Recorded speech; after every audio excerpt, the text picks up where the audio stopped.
ঢাকা বিশ্ববিদ্যালয়ের ডিপার্টমেন্টগুলো মোটামুটি প্রতি বছর স্টুডেন্টদের ট্যুরে নিয়ে যায়, কিন্তু আমাদের ডিপার্টমেন্ট আসলে ট্যুরে নেয় না, আমাদেরকে ফিল্ড ওয়ার্কের জন্য প্রতি বছরই ঢাকার বাইরে কোনো জেলায় নিয়ে যায়।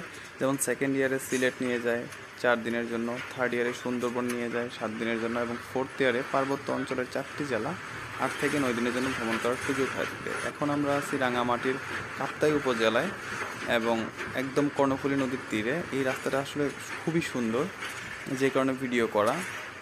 এখন আমরা এই যে কাপ্তাই থেকে বের হচ্ছি রাঙ্গুনিয়ার উদ্দেশ্যে। আমাদের রাঙ্গুনিয়ায় কাজ করতে হবে। আমাদের 3টি বাস, মোট আমরা প্রায় 120 জন স্টুডেন্ট এসেছি। রাঙ্গুনিয়ার দিকে যাচ্ছি। যাত্রাপথে এই রাস্তায় আমরা অনেকগুলো বানর দেখতে পেয়েছি ফেরার সময়, এবং রাস্তাটা খুবই সুন্দর, দেখলে একদম বাইরের কান্ট্রির কোনো রাস্তার মতো মনে হবে। এটা হচ্ছে কর্ণফুলী নদী। আমরা জানি বাংলাদেশের সবচেয়ে স্বচ্ছ পানি হচ্ছে কর্ণফুলী নদীর পানি, এবং এটি সবচেয়ে খরস্রোতা নদী। এবং কর্ণফুলী পেপার মিলসটাও কিন্তু এখানেই কাপ্তাই অবস্থিত। রাস্তাটা দেখলে খুবই ভালো লাগে, সত্যি চমৎকার রাস্তাটা। এবং এখানে আমরা ফেরার সময় অনেকগুলো উপজাতি শিশু দেখেছি যাদের স্কুল ব্যাগ কাঁধে, দেখতে খুবই ভালো লেগেছে। এই যে এই গাড়িগুলো, এরা সবাই আসলে টুরিস্ট। দেখো রাস্তাটা কি সুন্দর।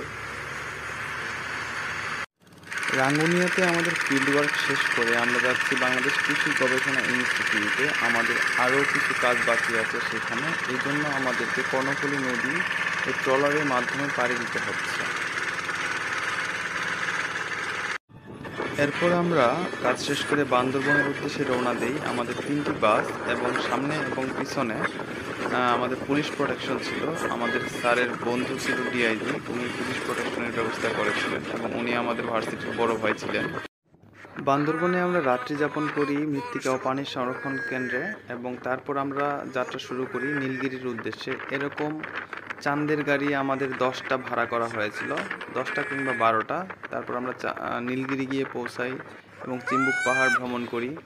আমাদের এই দিন কোনো কাজ ছিল না, সেদিন শুধু ঘোরাঘুরিই ছিল আমাদের।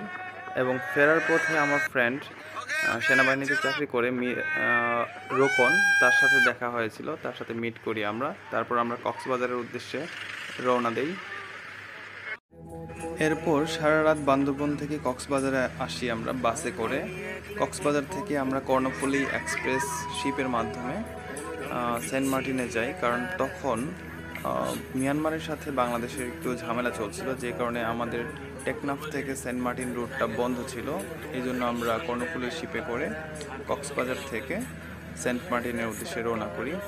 যাত্রাপথে এই যে সমুদ্রের ভিউটা, এটা সত্যি খুব মনোমুগ্ধকর ছিল। আমি প্রথমবারের মতো সেন্ট মার্টিন যাচ্ছিলাম, তাই খুব বেশি উচ্ছ্বাসিত ছিলাম। কর্ণফুলী এক্সপ্রেসের পিছনের সাইড থেকে এই ভিউটা দেখা যায়। আমি পার্সোনালি সমুদ্র খুব বেশি পছন্দ করি, কারণ আমার বাড়ি হচ্ছে পাহাড় অঞ্চলে, কখনো সমুদ্রে খুব বেশি যাওয়া হয়নি। আমি তাই সুযোগ পেলেই সমুদ্র, হাওর কিংবা নদী দেখতে বের হই। যদি কক্সবাজার যাওয়া হয়েছে অনেকবার, কিন্তু সেন্ট মার্টিন এটাই প্রথম ছিল, আর এই ভিউটা সত্যি খুব সুন্দর ছিল।